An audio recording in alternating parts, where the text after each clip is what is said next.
किसी ने एक नहीं उतरेगा। रामकृष्ण परमहंस के बहुत सारे शिष्य थे, लेकिन उसने विवेकानंद को चुन लिया, यही लड़का जो है काम करेगा। बड़े बड़े उम्र दराज सब थे, विद्वान सब थे, लेकिन विवेकानंद को चुन लिया कि यही काम करेगा। चुन लिया तो चुन लिया, जो पूरे दुनिया में रामकृष्ण परमहंस का मठ बना हुआ है, गुरु जी के नाम से बनाया, रामकृष्ण मिशन। पूरे दुनिया में अपने नाम से कुछ नहीं किया, गुरु जी के नाम से पूरे दुनिया में फैला करके आया। और जिस समय हमारा देश गुलाम था, उस समय वो गए थे अमेरिका के सम्मेलन में, अंग्रेज के जमाने में, और भारत का नाम सबसे ऊंचा कर करके आया। कोई नेता नहीं ऊंचा किया, एक बाबा जी किया ऊंचा, साधु किया।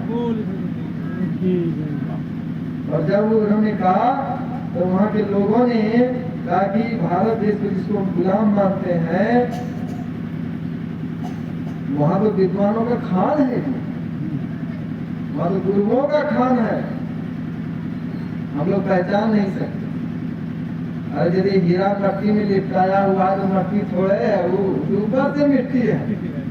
सोना के ऊपर से थोड़ा सा मिट्टी लग गई है तो सोना खराब थोड़ा ही है, हटा दीजिए, धो दीजिए, फिर अपने स्वरूप में आ जाएगा। यही था, दिखाने की जरूरत थी।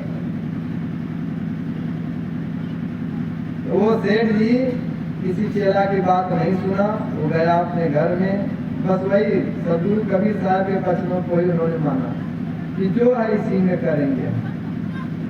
करते करते करते करते 6 महीना, साल भर, 2 साल में उसकी स्थिति बदल गई, क्योंकि भगवान का घर ऐसा, मालिक का घर है कि एक देंगे तो 10 मिलेगा। शास्त्र में लिखा है कि दान जो हम लोग करते हैं, उसमें लिखा है, दक्ष स्मृति एक ग्रंथ है, उसमें लिखा है समम ब्रह्मणे दानम द्विगुणम सदाचारी ब्रह्मणे ध्रुवे शास्त्र गुणमाचार्य अनंतम वेद पारगे। दुनिया में केवल जो भेष बना के घूम रहा, केवल भेष बना कर, यदि उसको दान करेंगे तो 1 टका देंगे तो 1 टका मिलेगा बराबर। और जो भेष बना करके कुछ करता है, नाम भजन करता है कुछ, उसको देंगे तो 100 गुना मिलेगा, 100 गुना। और उससे भी जो ऊंचा है आचार्य पुरुष, ज्ञान ध्यान में पराकाष्ठा, उसको दान करेंगे तो 1000 गुना मिलेगा, शास्त्र गुण आचार्य। और उससे भी एक और ऊंचा है, वो तो हम लोग को दर्शन ही नहीं होगा। और उसको करोगे तो हिनंतम वेद पारगे, वो वेदों के परे पुरुष है, उसको करोगे कितना नहीं, कोई नहीं कर सकता। दुनिया में हम लोग सब अधीन में है, लेकिन एक वेदों के परे भी पुरुष होता है, जो वेदों की किताबों को पैर पर रख कर करता है। सब सुने थे ना, शिवलिंग पर पाँव रख के सोया हुआ था, उसी को कहते हैं वेद पारगी पुरुष। इसके लिए सब एक परमात्मा है। हम लोग के भेद में लिंगों मिलाप कर लो, जल्दी माफी मांगो, उसके लिए कुछ नहीं। इसी प्रकार से संसार में बताया दान करने के, लेकिन जहाँ आवश्यकता है, जरूरी है, वहाँ देना जरूरी है। और संत महात्मा को तो देना ही चाहिए।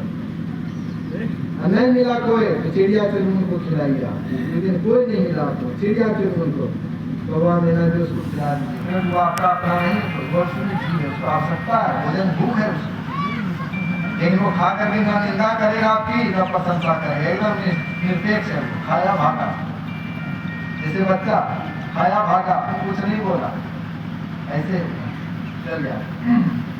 वो सेठ जी दान किया, दान करके कुछ दिनों में उसकी स्थिति बदल गई, और सदगुरु की ऐसी कृपा हुई उनकी, कितना सेठ बढ़ गया, इतना सेठ बढ़ गया, धन जन घर में आने लगा, और वह निरपेक्ष भाव से दान करता, कोई स्वार्थ नहीं। और 6 महीना, साल भर के बाद गया गुरु जी के पास कुछ उपहार लेकर के। संसार में बताया है, साधु का दर्शन, गुरु का दर्शन, किसी मंदिर में, ससुराल में और मित्र के घर, 4 जगह खाली हाथ नहीं जाना चाहिए। गुरु के घर गए, कुछ पान फूल लेकर, मित्र के घर गए कुछ पान फूल लेकर के, ससुराल गए कुछ खाली हाथ में जाइएगा तो काम के खप परवार दर्शन ध्यान में रखिएगा बढ़िया से। सब जगह महत्वपूर्ण जगह है सब। मित्र के घर ससुराल में, और गुरु के घर संत के पास में, और किसी मंदिर में देखो तब तो जाकर के चढ़ा बनाया तो आसपास ये सब जगह खाली नहीं। तो गया गुरु जी के पास कुछ भाग लेकर के दिया, गुरु जी को प्रणाम करते किया। हम लोग मेरे जैसा चलवा तो रखा ही लोग ज्ञान के सेब भी खेले कर दे, अरे तो चलवे ना को से हम तो बाबा बहुत बहुत समझा रहे थे लेकिन आप लोग थे नहीं, इच्छा पर बातें थी हम तो सुन रहे थे अंदर से, कोई बात तो हमें दोहराएंगे आप लोग कंचनपुर में वहाँ का आवाज आते तो हो सकता था कि उस बात में आप विरोध भी कर देते, लेकिन विरोध की बात थी नहीं, समझने की बात थी, समझौते की बात थी, सुधार की बात थी, सुधार चले जाएंगे उस बात को नहीं दोहराएंगे। तो बाबा कहेंगे कि हमारा लाठी खिला लग चल जाएगा। तो गया तो पूछा कि क्या हाल है, कहा कि सरकार बहुत अच्छी, अब मैं अच्छी स्थिति में हूँ, मतलब आपने कहा कि दान करो और हमने यथाशक्ति दान करना शुरू किया। किसी दिन संत महात्मा मिलते थे तो उनको नहीं मिलते थे, चिड़िया से उनको मिला, और हमारी स्थिति पर पहले से बहुत अच्छी हो गई महाराज। अब मेरे पास इतनी दौलत आ गई है, हमारी जो बेटी कुमारी है उसको मैं विवाह करा सकता। अब चलवा सब कुछ देखिए कौन मंत्र गुरु जी दे दिया इसको, गुरु जी ने वही मंत्र दिया जिससे उसका उत्थान होता था। गुरु जी ने कहा यदि हम इसको आशीर्वाद दे देते तब ये निकम्मा हो जाता, मेहनत नहीं करता।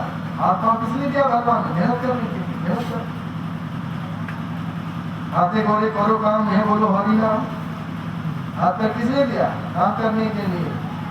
परमात्मा इसे तुम अपनी जीविका चलाओ और मुझसे हरिनाम दो, बस इसी तो काम हुआ।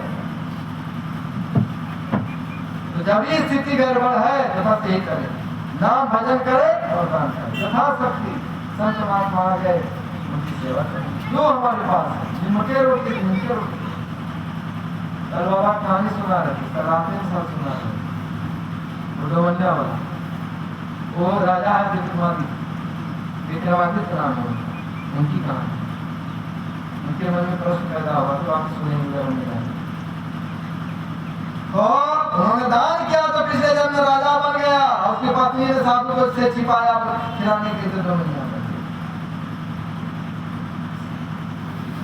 परसों रात में बताया गया था दो चीज से सतर्क है, दो अपराध, एक भक्त का एक संत का एक गुरु, भक्त संत एक और गुरुदेव, दो का अपराध नहीं होना चाहिए। तो एक बदले को भविष्यति बदले बन जाता।